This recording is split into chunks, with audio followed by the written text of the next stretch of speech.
Welcome everyone to our graduate and law school panel. I'm really excited to have this special presentation tonight. We have some very special guests. And this evening, we are going to take a little journey of graduate and law school and hear from a wonderful panel we have tonight. I'm Carrie Silverstock. I'm the director of the Career Center at Principia College, and we want to welcome you. We will have probably about 30 minutes of conversation, and then we will open it up to the audience for your questions, and we will be wrapping up in about an hour. So I'm going to get started and let our panelists introduce themselves quickly. So Dr. Madden, we'll start with you. Great. I'm looking forward to the next hour, and thank you, Carrie, for inviting me to this presentation. And this is a great group. We've met already, and I'm really excited to be able to talk with you all about graduate school. My name is Dr. Megan Madden. I am the Dean of Academics at Principia College. And before that, I was a professor at two universities, George Washington University and the Middlebury Institute of International Studies. At those two institutions, I served on their admissions committees and advised them on admissions related activities. And then before that, I actually sat on a scholarship committee at Arizona State University where we were looking at students for full tuition scholarships. And then in the early days of my career, I worked in the admissions office at Washington State University and at Principia College. Thank you. All right, Dr. Andrews, do you want to go? Yep, I'm Dr. Sarah Andrews. Hi, everyone. I teach in the political science department here at Principia, and I also teach some classes in global studies.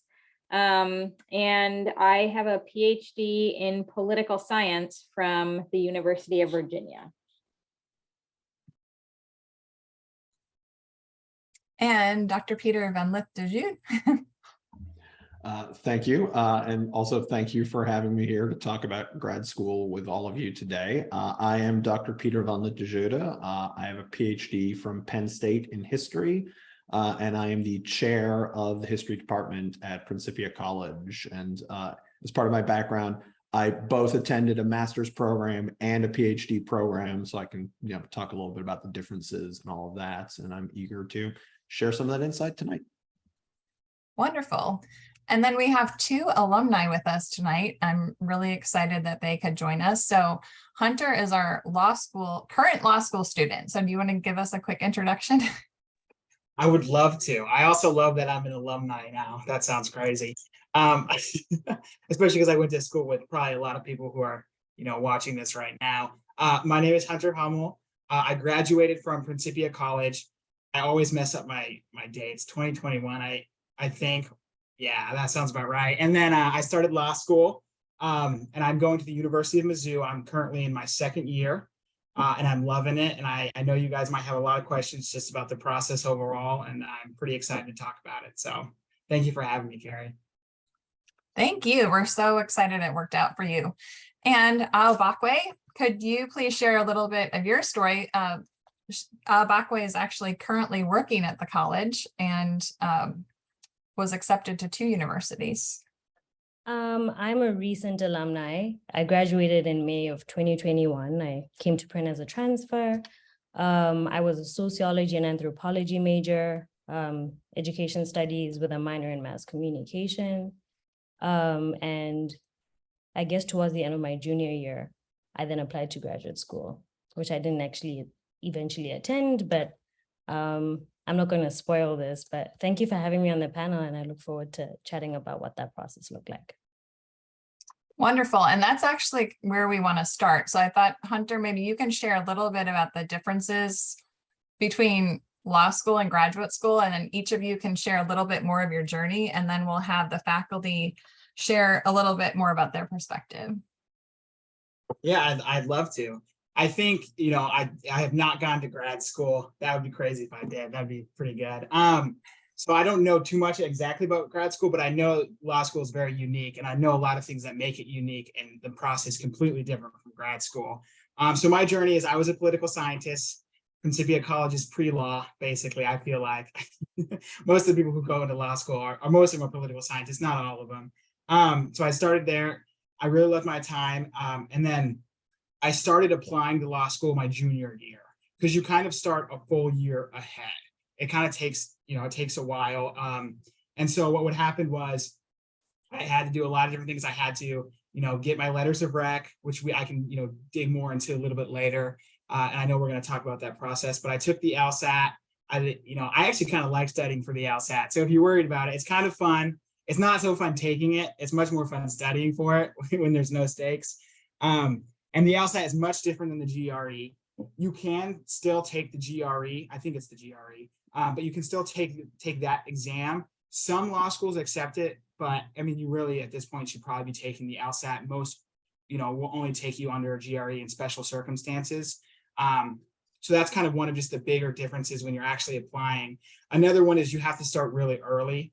If you're thinking like if you're in your senior year now and you're applying to, let's say Mizzou, you're already, pretty far behind a little bit, just because you have to, you have to take an LSAT, and if you haven't taken the LSAT just yet, it takes, a couple months to sign up for in advance. You have to create a CASA account on the law school admissions committee, which has a monopoly over everything when it comes to law school. So the prices are a little expensive. So you kind of work through a whole separate portal, than what, graduate school students would do. You start the process earlier. You have to take the exam. And then I think, you apply, and then you hear back probably typically between January and March, because applications start closing then, and it's a rolling admission. So I got accepted pretty early on. So my deadlines weren't until March, but I got accepted in, I think like September and October and November was when they started really rolling in. So the earlier you start, a lot of kids have already applied, so they take up the spots and take up a lot of the money that's already happening, which I don't know, how that relates to grad school, but law school, it's a big money game. There's very limited money, and so money goes out fast and it goes out very early. And so you kind of want to start early to try to get that money because they only have very limited spots. So I think that might be one of the bigger differences. And then when it comes to the schools, I think they're just drastically different. Having heard about a lot of grad schools, I know you work with a mentor, you do a lot of writing, you kind of have these big major projects. It's a 2-year program. Law school is the opposite. You're kind of just a little fish in another giant pond, a little bit smaller than most, but Mizzou is about 450 students in total, so almost Principia size. So it kind of feels nice like that. I think that one of the biggest law schools is GW, and that's about 1,000 per class. So that's 3,000, which is still smaller than a lot of large universities.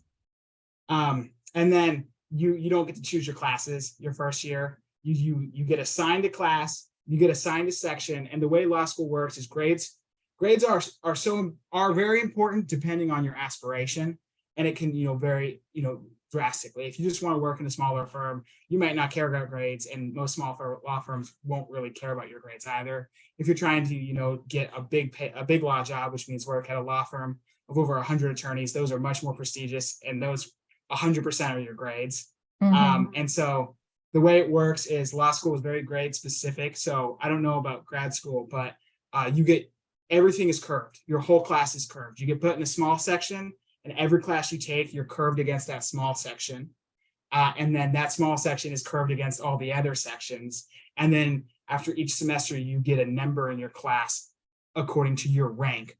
So if there's 150 students, you'll get a number of like, hey, you're 23rd out of 150, and that's what you get employers. So it is very competitive, and it sounds scary, but it's really not. Everybody is so great about it. Nobody really cares. Everyone's just trying to do the best they can do. And it really just depends on what you want to do. If you want to be a Supreme Court justice, don't even go to Mizzou Law. You have to go to, Harvard, Chicago. I don't even have that option. So it definitely varies. And then another really unique thing is we don't have any assignments. So there's no such thing as assignments in law school.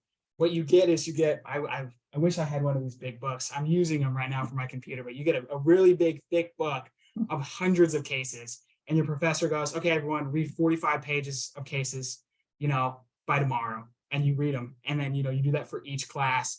And then you go into class, you have nothing turned in, nothing due. And then they do what's called cold calling, which is very fun. It's where the professor stands up at the front. It's a very old school technique. They all admit that it's old school and they still stick to it anyways. So, and they go ahead and they call on you. So, you know, you're sitting in class and it'll be like a week later and then all of a sudden you'll hear like Hunter Hummell, you know, get her a little bit. And then they start asking you questions and it's like a call and response, you know, what was the facts of this case?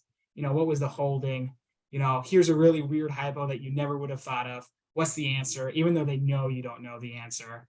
And so, you know, it's at first it can be very scary, but as soon you start to get much more comfortable with it. And, you know, at this point, sometimes I make jokes with my professors because I get to know them. And so it gets a little bit better as you go, but definitely very scary at first. Yeah. So everything about it is just, you know, different. And then I think the final point, and I don't want to take up too much time. The final point I think of the big difference is finals for law school are 100% of your grades at most law school. Some law schools will do midterms, which is about 20% of your grade.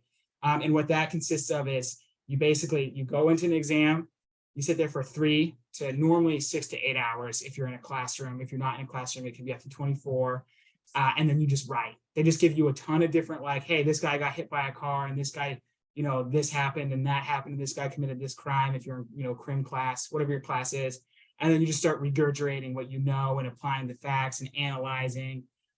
And then at the very end, that whatever you produce on that piece of paper is your entire grade, which sounds scary, but it's kind of nice. You don't have to do, it's no micromanaging. There's no busy tasks, nothing, you know, that makes you, you know, upset. You just go in and you just do your best and then you get a grade.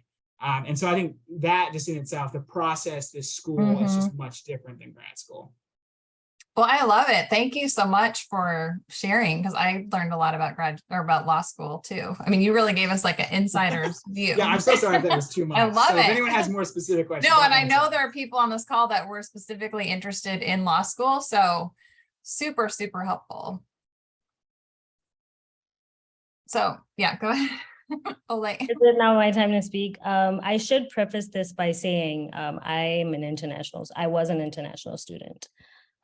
So I didn't have that much, I didn't apply to that many schools. I didn't have the funds for that. And I think as an international student, you have to consider the unforeseen costs when thinking about graduate school. So towards the end of my junior year, during my internship, you reached out to me, and then I let you know in that process that, in that conversation that I was interested in applying to graduate school. At the time, I was still thinking about it. And I think an important component is to consider your major, right? When you're thinking about graduate school. So I wasn't an engineer, so I knew I couldn't go into an engineering program. I did know that I was interested in an MSW, for example, but my first year of my senior year helped me weed out what my interests help me unfold that. I then I started thinking about it and then wrote down a list of schools that I was interested in. I considered the location, the scholarships, the culture of the place that I was going to move into. The city. I was really interested in a cosmopolitan city. I after living in the Midwest for some time, I knew I didn't want that experience again, but yet here I am back in the Midwest. But I wanted to feel like I fit in, right? And I wasn't different from anybody, which is what I felt like moving into ELSA. So I then, like I said, I visited Washington, D.C. I knew that they had an Asher House. And I was like, okay, this is a great option for me. And so to that December holiday, I spent that entire time just thinking about my statement of purpose, and then I reached out to all the people that I knew could potentially be my recommenders. So I did that before Christmas, knowing that they'd have to think about it the first day of January.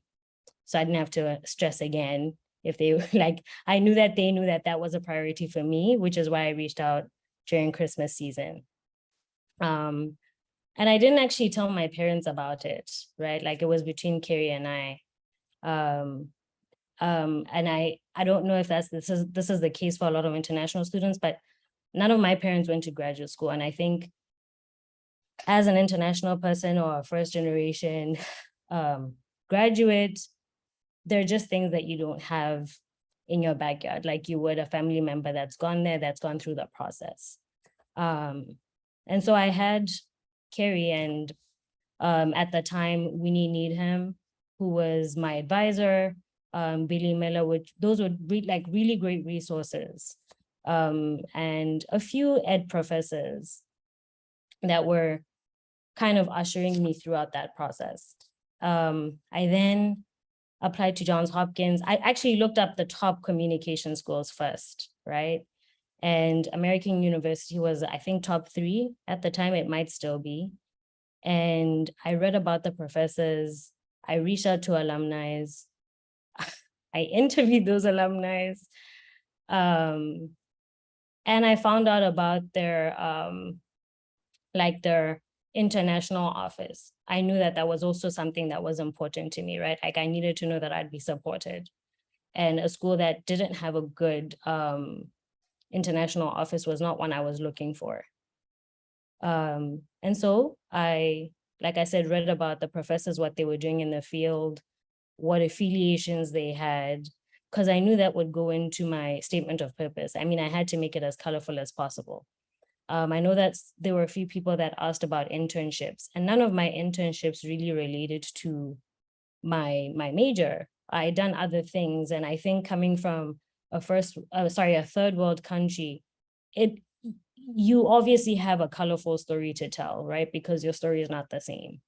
And I think it's really important to know that you are different, and that's what will set you apart from somebody that's domestic, that's applying. So, and there is a level of self-doubt, right? Like if I was someone else, I would have said, okay, there's no way I'm going to get into American University, but I didn't really doubt myself. Print is a great place to feel like you can do it all, right? That's also why I work there now, because coming from, like I said, a developing country, quote and unquote, and finding professors that really cared for me, I knew that I was coming from a place that had prepared me for the next step. And I think as Hunter alluded to this, right? Like print is a great place to then transition you to a graduate program or law school, because our academics is rigorous and we do a lot, right? So even when you do transition into graduate school or law school, the preparation's already there. We read a lot of papers throughout the year. Yeah, so I considered the funds, I considered where I wanted to be. I reached out to my recommenders, and then I got a scholarship to American University, which was my first option.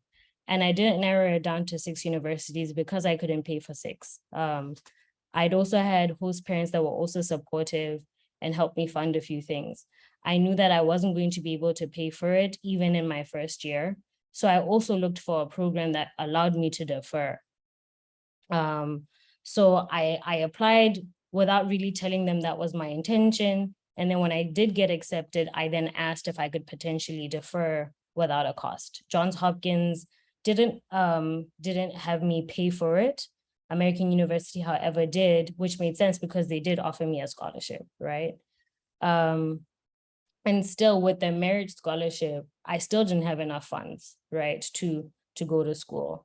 And I think it's really important to think about all of those things, and what, I guess, graduate assistantship is also an option, right? Like what options they are. I've listened to other people that were international students talk about their experiences. I spoke to alumni that were also in graduate schools that had different experiences. I educated myself as much as I could. And I think something else that we don't often talk about is you need to apply to every scholarship there is possible. If they deny you, they deny you. You're not going to really lose out, right? I mean, I hate hearing no, but I was like, okay, I'm just going to apply. If I get in, great. If I get the scholarship, great. But don't limit yourself because the funds are not there. And and I didn't want to talk too much, but whatever questions you guys have, I'm happy to answer. That's wonderful. We're gonna save or if you have a question, you can put it in the chat and we'll probably save it after our faculty have a little chance to speak. But I love all the points that both of you shared and covered a lot of topics that we wanted to cover for tonight. So maybe our faculty can shed a little bit of light on how students decide, even the beginning, like, should I go to graduate school? I love that you talked about being prepared, because you're spot on. I mean, we have students currently at Washington University, George Washington University. I mean, all the most prestigious programs, our students are there. So that's not a question. But how do students figure out if they should even go to graduate and law school? I would love to hear from our faculty what you think.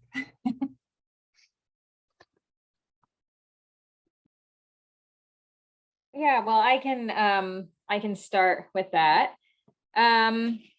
I think that for me, there are two main points to really consider in deciding, if it's right for you to go to graduate school. And the first one I would say is just to know your why. I mean, I can't be too much more specific because I think there are different types of whys that are all very legitimate. It could be that there's a specific qualification, you need for the career you want to pursue. It could be that you really love research and want to develop better research skills and then bring that into a career. So, I mean, it could be different reasons, but, I sometimes hear people say, I went to graduate school because I didn't know what else to do. And I personally do not think that that's a good reason. It's a big investment of time and mental energy and potentially money. So I would say know your why. And I mean, I would say certainly you can take advantage of talking to, your faculty or, there are people who are happy to talk through your why with you. So that's the first point. And then the other, I would say, is just to do some kind of self-examination to make sure you're willing to do the work. Because I think of being a graduate student a little bit as being a professional student, in that, the expectations are high in graduate school that you're going to be engaged, you're going to come prepared, you're going to do the work. Like they're just assuming that that's what's going to happen. And you kind of need to be accountable to that. So I would say know your why and know that you're willing to do the work. Great, thank you. Yeah, I would absolutely agree. Like, I don't think I can phrase it better than know your why. That's exactly what I would have said too, that you have to know why you're going into this. And there are a million reasons to go into it, but definitely think about, what is this going to do for my career? Because this is, depending on what you do, it could be 2 to 3 years for a master's program. It could be 6 to 8 years for a PhD program. And if you aren't invested and committed in that and knowing why you're doing that, then you're absolutely not doing it for the right reasons. I know my dad is a musician, and he always uses this thing. People go like, should I be a musician? And he always goes, can you imagine yourself being happy doing anything else? And if they go, yes, he goes, do that. And so to a certain degree, like, if you can imagine yourself doing something, being very happy and not going to grad school, seriously consider it. Like, grad school is an amazing experience. It was, some of the best years of my life, but it is a lot of hard work, and it takes a long time. So knowing why you're doing it. And also, I mean, I think do talk to your faculty, talk to your professors, and talk to them about whether they think, this is right for you. They succeed. Like, we've seen graduate school, we've seen graduate programs. We can help give you advice as to whether we go like, yeah, absolutely, like, you're the type of person that's passionate about this. But I will echo what all of the panelists have said so far, which is print is an absolutely great place to apply to grad school from, because you've been at a small college, you've been in small class sizes, and in grad school, class sizes are going to get smaller. You're going to be asked to do more. You're going to be asked to participate more. You've written a lot. You've talked to professors. You know them. You have relationships with them. You have an insane number of quote unquote soft skills that a lot of other graduate students are going to have to develop once they get to a graduate program. So definitely know, I was talking to a student a while back about graduate programs, and they were talking about their top graduate program. And they kind of said, like, I don't even know if I'm going to apply to that one because it's just too pie in the sky. I'm like, absolutely apply to that one. And obviously, Ole makes a great point. There's money involved. Apply strategically. I'm like, oh no, you're a smart student. Like, that program would be lucky to have you. You should absolutely apply to your top program. Long story short, that student went to that top program. So you can get into top programs. Do not count yourself, as somebody who could never get into one of the elite programs. Yeah, that's great advice. I think that the important part is, you first start with your why, and then also thinking about what you want to achieve, right? So, is it a certificate? Is it the degree? Is it a thesis? Is it, deepening research? But then also, is it that you have an area of focus that you really want to specialize in? And then, I think, the other question is when, like, when should you go, right? So some people say when is when I save up enough money, which is pretty legit. But then others say that there's, concern that you don't have the right focus yet, and you need a little bit more time, or you want to think about working first. And working might give you more professional experience or like real world experience. And, I would say if you have a clear focus and you have a clear why, don't worry about your real world experience. Just go to grad school, because you're already set. You're ready to go. I was late, as in my own personal experience. I started my master's degree when I was 35, and then decided that I would just go on and get a PhD, because why not? And so part of it has to, you have to decide, like, when is right for you. I waited too long. Don't wait till you're 35, please. But the good thing is that Principia loves their alumni, and you'll find a Principia faculty member who will write that letter of recommendation for you when you're 35. So, but please don't do that. That's all that I wanted to sort of add to this, is to really think about, like, if you want a master's degree, or if you want a master's thesis, if you want to do it part-time, what are some other sort of parameters that you have based on your unique interests and needs. Really good advice. Thank you.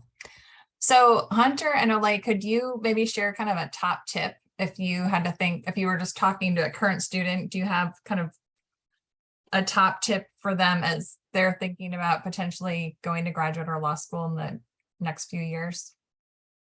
Yeah, I definitely have a top tip. One thing I just want to add too is, when I was talking earlier, I wanted to give just a major overview of law school, because it's hard to find this type of stuff and it's just so foreign. But if I were to go off of the why, I think that's a great point. And I think if you liked any of your legal classes, right, the law is so broad, like I would never have guessed it. I genuinely cannot believe, like, I have like 1,000 different jobs I could do, all completely separate and would not intermingle at all, and so, I wouldn't just go to law school for like a JD Advantage, because, it can be very pricey, and often that might not be worth your time compared to doing something else, maybe going to grad school in that field. But, there definitely is a why to it. And so I think if you're just interested in the law, there's so many different routes. And so I think, it is worth going, because you can do so many different things. And it's not just, I'm going to be in a courtroom, because most attorneys don't ever step foot in a courtroom. But now, going off that, I do have a top tip. I mentioned it earlier, and everyone always mentions it every time you bring up law school. It's the law school admissions test, the LSAT. It's so important. But here's the tip, and here's what I didn't know, and here's what people don't tell you enough, is it's a learnable test. And the issue is, law schools get ranked, and ranking is everything. Sadly, I hate that it is, but it just is. You can get full rides to much lower schools and have to pay, upwards of, $250 just to graduate from a named school. And then your job placements are incredibly different. Like I said, I can't be a Supreme Court justice. I can't clerk there, because I went to Mizzou, but I can have a great job in the state of Missouri. I'm very Missouri bound. But your LSAT score is vital, because their rankings depend on their LSAT scores and their GPAs. And so, the difference between 3 to 4 points on an LSAT can mean you getting into, a much higher ranking school with much better job prospects, or full rides and $0 at other schools.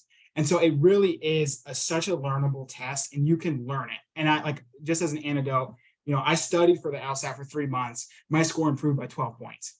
So had I not studied, I would be 12 points lower on the LSAT, which is just an astronomical difference. I, in my opinion, did not study enough. I think you can study 6 to 8 months on the LSAT. And there are so many programs, LSAT Demon, 7 Sage, Kaplan has a program. And, just taking 6 months or just taking 3 months can be the difference of paying, $250,000 for your dream school, or getting in at a full ride. And so it definitely is, key to study for the LSAT. It's super learnable.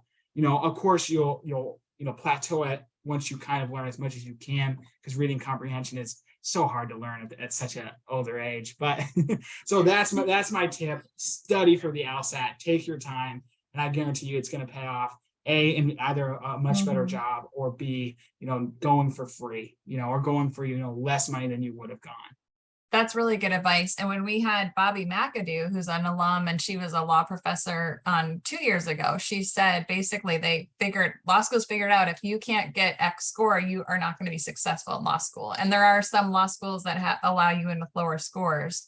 But I love how you've kind of demystified that whole process. And also, if someone is thinking about law school now, but they haven't blocked off time to study, they might want to, it sounds like, study for the next 6 to 8 months and think about planning for next fall if they happen to be a senior or something like that.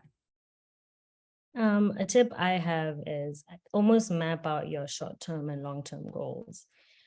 Speak to people that are in the field. Think about what kind of job you want after, and what opportunities are available to you, right, after you apply to the school, right? There are schools that I'm looking at now, and I know that some of their internships are with United Nations, which is something that is a long-term goal for me. And that's why that school is standing out to me, right? Because of the affiliations they have. And I know this now because I work in admissions, but I didn't realize that the application process as well is a vetting process, right? So remember how important it is. It's really important that when you do start the application process, you're doing your best the entire time, because there are people that are reading through that. And that could be a deal breaker for you.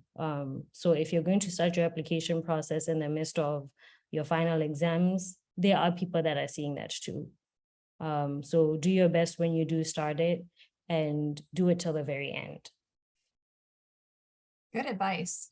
I want to remind our guests that are listening, if you have a question, feel free to put it in the chat, because then we'll kind of know how to pace ourselves, because we're at 10 after the hour. But I'm going to let all of our faculty kind of share their top tip that they think students should know, or alumni. We have some alumni on this call too.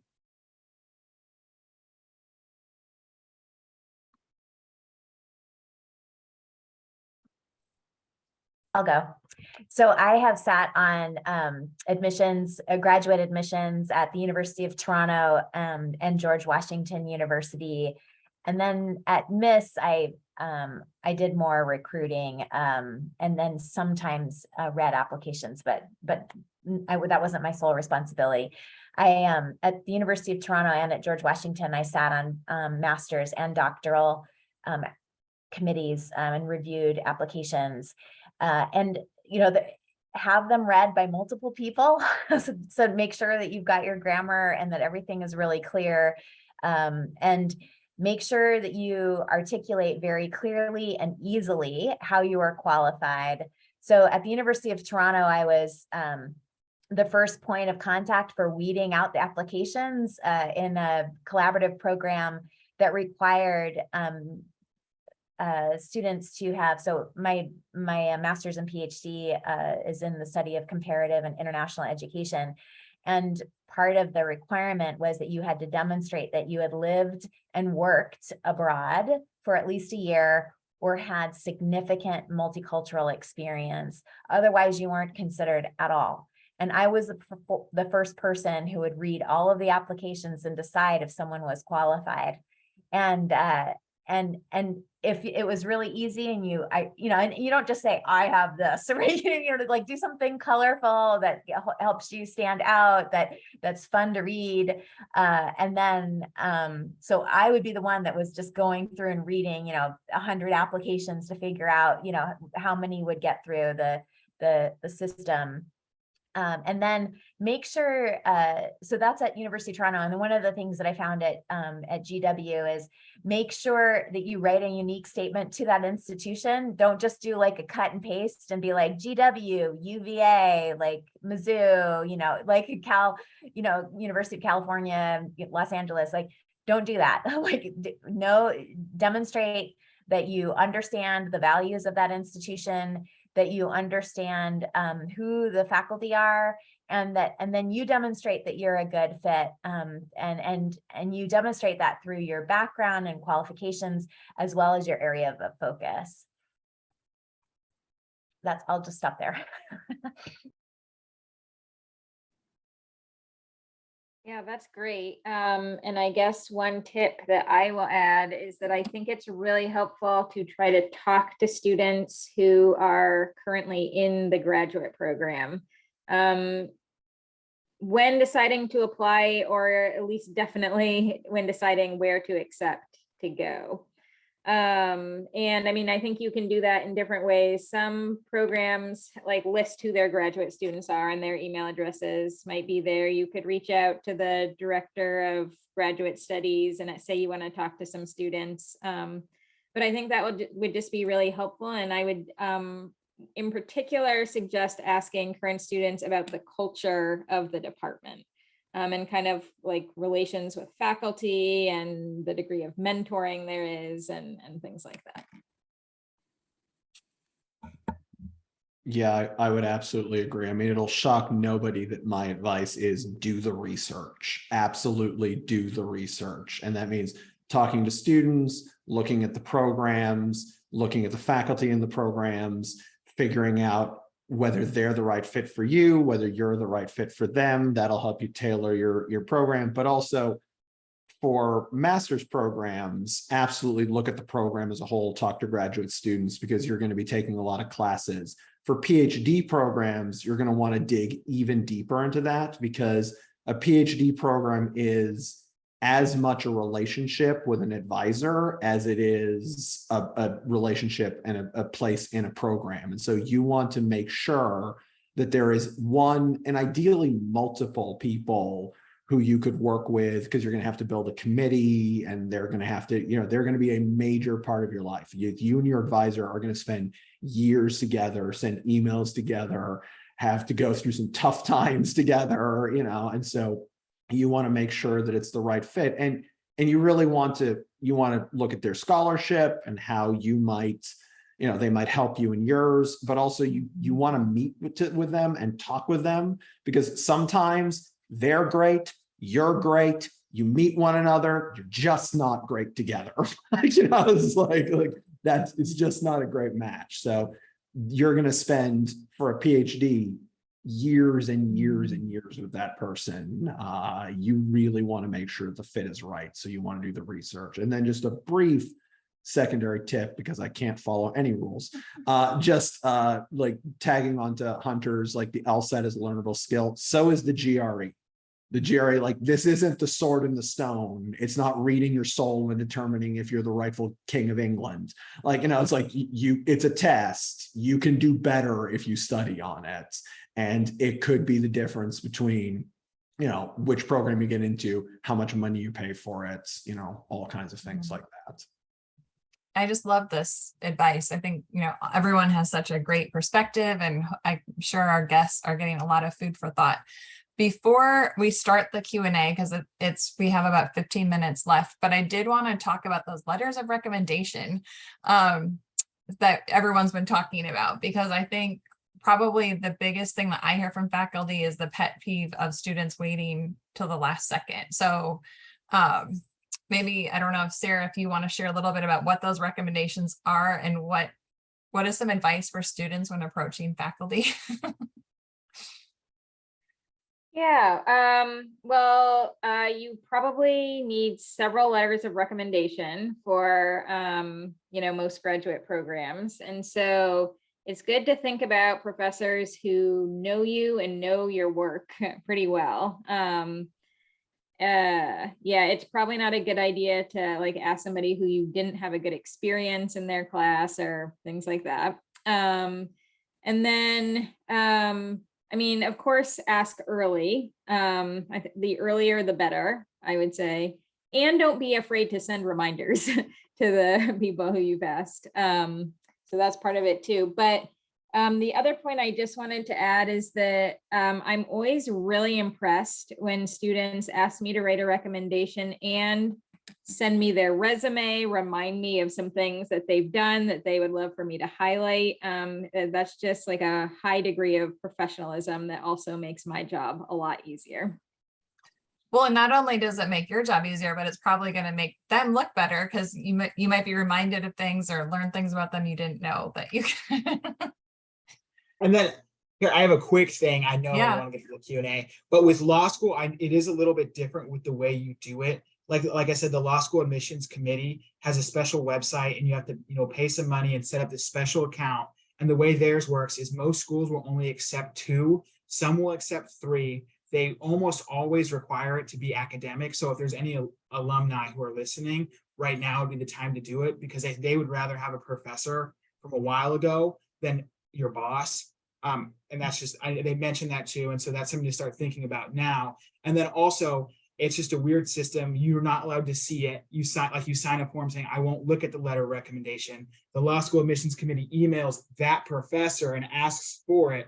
They then send it in. So you don't actually get to see it. And then that whole process can take, up to like 3 to 4 weeks for them to even verify it, accept it, and then put it into your profile. So the whole CAS system is what it's called, is so slow. So get started as early as you can. If you buy it now, it lasts for 3 years. So if you think you want to go to law school, great. Get it right now, start doing everything now, start getting everything approved, and it'll just make your life so much easier. That's a great tip. One of the questions that came in was actually for you, Hunter. Someone wanted to know, what is your favorite part of law school? Like, what's the most fun thing about it? I have a lot of favorite parts about high school, but I think just my favorite, and I didn't really mention this in the overview, but the extracurriculars and the community. It's kind of crazy. We the law school hosts tailgates before all the big Mizzou football games. You're out there with your professors, and then we do there's a ton of different clubs and a ton of different things. You can try, moot court, you can try trial advocacy, there's mediation, there's negotiation, there's arbitration. And then there's, tax law. If you like math, there's tax law competitions just on the statutes and they give you formulas and you have to figure out the tax consequences. That's not my thing, but that's some people's thing. And so there's just so many different things. And like Principia, they host so many events. So one event was the Tax and Transactional Society hosted casino night, my favorite event of the year. My criminology professor was my blackjack dealer, and we did not have a license. They didn't get a license. It was fake money, but he did take all of my fake money, and it was a great time. And so we do a bunch of these different fun events. There's something almost every weekend.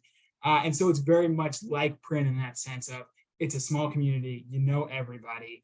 And there's just, it's school from 9 to 5, but from then on and on the weekends, you really have a lot of free time and you can do what you really want to do.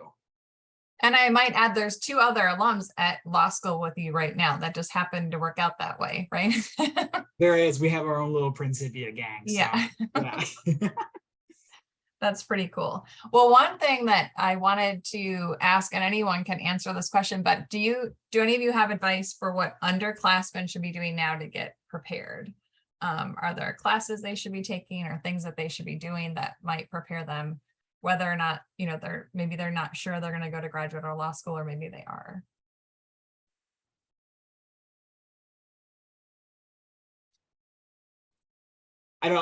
Peter's going to talk. You go. I don't want to talk. Oh, I can mute on my microphone, so I'm just doing it manually. Okay. Well, I was going to say just, I think one thing that you should start doing now is, I think just live your best college life. I don't think you should be choosing specific classes to go to law school, because law school, everyone, like, it's a whole mosh pit of people. A lot of my friends are in their 30s. A lot of people have had various different careers. One of my good friends is an accountant. Another one was a teacher for a lot of years. They come from all different backgrounds, and you're all on equal footing as soon as you walk in, except if you took, Brent helped me, I think, with my writing, but that's about it. But so I think, live your best college life. Don't plan that way. But what you should be planning is you should be looking at the schools. You should be signing up for these things. And there's so many things they don't tell you when you're looking for a law school, and that there's so many niche things. So if anyone has questions, I'll give Carrie my information, and you can email me. I'm happy to send you all of my stuff. But 509 reports were my favorite thing. I would definitely do those. Those are published reports from the schools, from the law schools, that'll say what their median of their LSAT score is, what the median GPA is, how much money they give out, how much contingent scholarships, conditional scholarships they give out, how much that's revoked. Because oftentimes you'll get a conditional scholarship, think it's awesome, and see that it's revoked 90% of the time.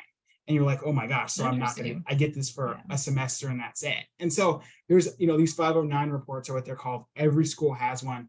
Look at it. There's tons of resources online.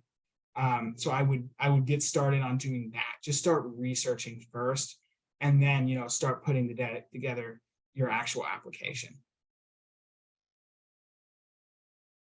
I would say two things that come to mind. One is just to don't be afraid to invest in developing relationships with your faculty. And the more that we can get to know you, the more we can maybe help you hone your ideas and figure out your why for what you want to do and things like that. And then the other thing I just wanted to mention relevant to current students is that many graduate programs, certainly in the social sciences and humanities, will ask for a writing sample. And so, don't lose track of the papers that you're writing here at Prin. Just, maybe save them in a Google Drive or something so that you have access to them when you're ready to apply to graduate school.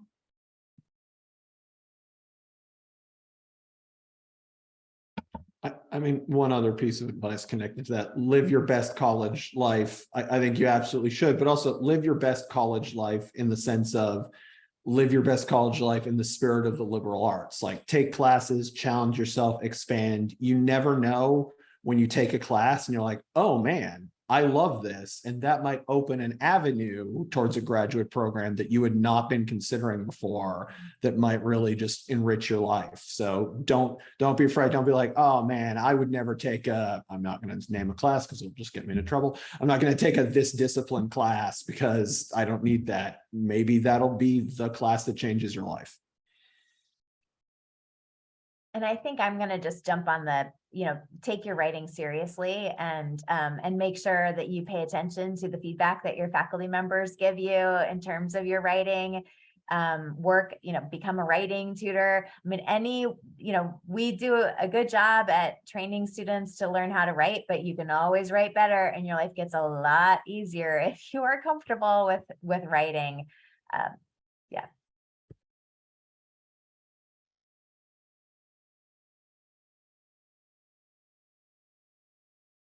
Anyone else on our panel have a tip that they want to share?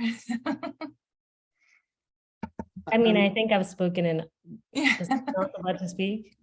Well, I believe I've spoken enough, but like I've said, if you try to reach out to people that are in the field, that are doing what you want to do, it will help you figure out if that's the course for you. And reaching out to recent alums, people that are in the program, that will also help out. And I'll just do a little plug for our office. I mean, for some students, that comes really naturally of reaching out to people, making connections, but for some, it's a little more difficult. So we definitely we can help you walk through that process. One, we can partner with the alumni office and help you find alums that are willing to have kind of those informational interviews. We can teach you how to find people on LinkedIn. We have a really high success rate of students who reach out to our alums, or even sometimes people that aren't alums, and have these wonderful conversations. And that's just so powerful, as such a powerful tool of the research. I mean, really every panelist kind of talked about that, of talking to people It's really, really powerful. So we're just about at the end of our hour. I'll give, does anyone have any parting words? There weren't any other questions that came in. I feel like we did cover a lot, and the guests that are listening in, if you have any follow-up that you want, you can just reach out to careers@principia.edu if you don't have my email, and we can get you in touch with any of these people. And I even have a few other alums that said, I'm happy to be a resource.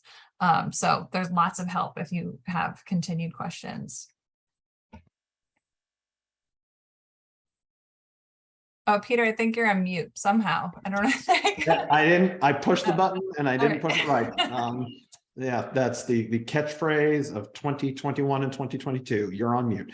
But I will say one piece of advice I always give people, particularly when it comes to deciding which program, when you've applied and you've gotten a bunch of acceptances, ideally, because you went to Principia and you wrote your statement beautifully, you did your research well, you asked for your letters of recommendation timely, you asked the right people, everything went well, and you're looking at all of these applications. And this is obviously different in different programs and in different fields. But I know one of the things I always say is really do think about if you're looking at between two programs and one is giving you funding and one is not giving you funding, funding makes a big difference, not just because money is awesome and it's great to be able to eat.